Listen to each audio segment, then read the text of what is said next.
안녕하세요. 강일기입니다. 다름이 아니고 저번 주 토요일 날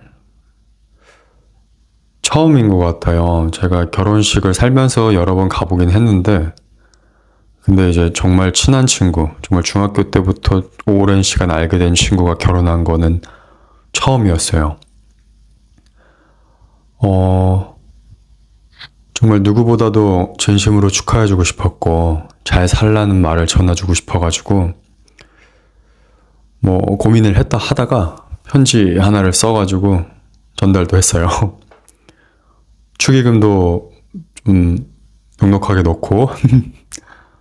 근데 정말 그 친구가 행복하게 결혼하는 모습을 보니까 정말 저도 행복해지더라고요. 너무 잘 됐고 기쁜 마음이 들더라고요. 정말 한 채 빈틈없이 너무 좋은 사람 둘이서 잘 만난 것 같아서 너무 축하해주고 싶었어요. 그 친구는 정말 성격이 참 착해요. 정말 엄청 막 짜증나고 화나는 날이 있더라도 나는 일이 있더라도 이렇게 막 절대 언성을 높인다거나 막 그러지를 않아요. 그래도 그럴 것이 예전에 걔네 집 놀러 가봤었는데 정말 부모님께서 이렇게 온화하신 게 항상 느껴지더라고요. 그래서 이 친구도 좀 그렇게 잘 클 수 있지 않았을까.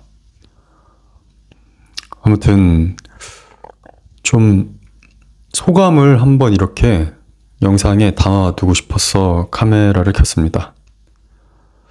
좀 그래도 신기하더라고요. 중학교 때부터 지금 정말 15년 이상의 시간이 흘렀는데 이게 편지에도 쓴 내용인데 가끔 추석이든 설날이든 1년에 한 번 정도는 친구들을 이렇게 만날 때가 있는데 우리는 나이가 점점 들어가면서 각자 사회인이 되고 각자 일자리가 생기고 또 다양한 일들이 지나지만 우리가 이렇게 또 다 같이 모이면 그냥 그때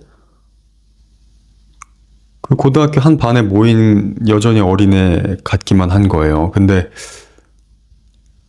우린 여전히 그냥 어린애 같은데 이렇게 시간이 흘러서 한 가장이 된다는 사실이 여전히 좀 신기하더라고요. 저는 원래 결혼에 대한 생각이 그렇게 크지는 않았거든요. 하기 싫다도 아니고 비혼주의자까지도 아닌데 그냥 하면 하고 말면 말고였던 것 같은데 근데 저도 약간 그 친구 결혼하는 걸 보니까 저런 결혼이라면 정말 하고 싶다는 생각이 들더라고요.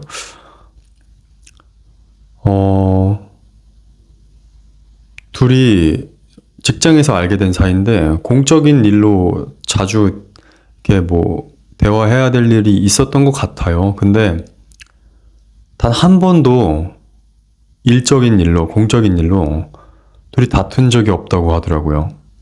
물론 다른 사람하고는 다툰 적이 무조건 한 번은 있기 마련인데도 둘은 서로 없다고 하더라고요. 그 얘기를 듣고 정말 좋은 만남이 된 것 같다는 생각이 들었어요. 정말 이 친구 같은 성격의 사람이 또 있을까 했지만 역시 있구나. 좋은 사람이 좋은 사람을 서로 알아본 것 같아서 정말 의심할 여지 없이 한치의 티끌 같은 그런 마음도 뭐라 그래야 돼? 정말 순도 진심 100%로 잘 살겠다, 축하한다라는 말이 나올 정도로 웃으면서 막 행진하고 막 이렇게 사진 찍어줄 때 너무 저도 행복하더라고요. 이런 경험이 흔치는 않은 것 같아요. 왜냐면 다른 결혼식, 솔직히 엄청 친한 사람 결혼식을 간 적은 없으니까. 그냥 약간 뭔가 형식적이니까 그냥 다 축하한다라는 마음, 좀 전하고 왔지만 이번만큼은 좀 다른 감정을 느끼네요. 이제 또, 아내가 생겼으니까, 또 1년에 한 번이든, 2년에 한 번이든, 점점 더 바빠질 수도 있고, 만약에 아이가 생기면 또 육아도 해야 되고, 아, 이 친구도 점점 보기 힘들어질 수 있겠다라는 걸 우리는 이제 받아들여야 되잖아요. 많은 엄마 아빠 얘기도 들어봤지만 이제 가정이 생기고 아이가 있는 집의 사람들과 이 혼자인 사람들과의 소통이 좀 쉽지는 않다고 하네요. 이게 왜냐면 어쩔 수 없으니까 또 가정이 또 있고 애가 있으니까. 제가 사실 편지에 무슨 내용을 적었는지 좀 기억이 안 나는데 그런 말을 꼭 전해주고 싶었어요. 둘이 같이 살아본 적은 없다고 했어요. 그래서 이제 처음으로 같이 사는 건데, 근데 같이 살다 보면 우리는 인간이기 때문에 필연적으로 작은 언쟁이나 다툼이 생길지도 모른다고. 잘하겠다는 마음만으로도 부족한 날이 언젠가 올지도 모른다고. 그런데 꼭 전하고 싶었던 건 서로를 향한 화살이 사실은 서로에게 향한 게 아니라 그냥 밖에서 쌓인 피로와 그 사회의 무게로 인한 짓눌림 때문에 그렇게 되는 것 뿐이니까 둘은 전혀 걱정할 필요 없다. 잘 지나갈 거고 잘 살 거라고. 그렇게 썼던 것 같아요. 그리고 뭐 장난 반 진단 반으로 이제 아이가 생기면은 너가 체력은 3배는 더 필요할 테니까 운동해야 하라고 했고, 그리고 제가 가끔 어쩌다 힘들 때 이렇게 연락했을 때마다 그 친구가 항상 잘 끝까지 들어주고 얘기를 해줬는데 너무 고마웠고 언젠가는 이렇게 글로 한번 고맙다는 마음 전하고 싶었다고 이렇게 전했던 것 같아요. 두 분 영원히 행복하게 잘 살으라고 진심으로. 이렇게 친한 친구가 결혼을 하는 거 보면서 저도 참 즐겁고 행복했네요. 또 많은 일들이 그 부부가 이제 또 많은 일들을 같이 겪겠죠. 항상 행복하고 건강하길 그저 바랄 뿐입니다. 문득 생각해보는 건데 저도 언젠가 만약에 결혼을 한다면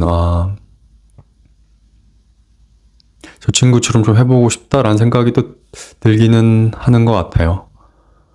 물론 지금은 혼자가 너무 편하지만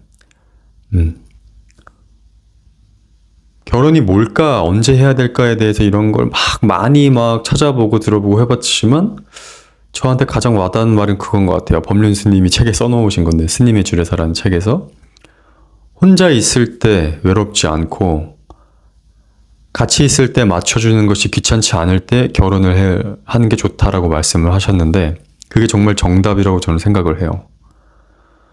혼자 있을 때 너무 외로워서 다른 사람이랑 결혼해서 그 사람으로 외로움을 해결하려고 하면은 그거는 근본적으로 해결할 수가 없다는 것도 알겠고, 같이 있으니까 외로울 틈이 없는 좋은 장점 대신에 또 서로에게 맞춰줘야 하는 그 귀찮음이 생길 수밖에 없다는 것도, 그게 현실이라는 것도, 그래서 귀찮지 않을 수 있을 때 이거저거 다 따지느라고 상대방한테 덕을 받으려고 하는 게 아니라 내가 손해를 보는 것이 이득이라는 것을 잘 인지하고 그 사람한테 베풀어주고 싶을 때 그때 결혼하라는 말씀이 있었는데, 정말 저는 그게 가장 화목하고 행복한 결혼의 정의라고 생각을 합니다. 근데 그 친구는 잘한 것 같아요. 정말 서로 좋은 사람 만나서 행동, 습관, 이런 많은 것들이 잘 살 것 같다라는 느낌이 많이 오더라고요. 네, 강일기였고요. 오늘도 좋은 하루 되시고 예쁜 사랑 가득한 날들 보내세요.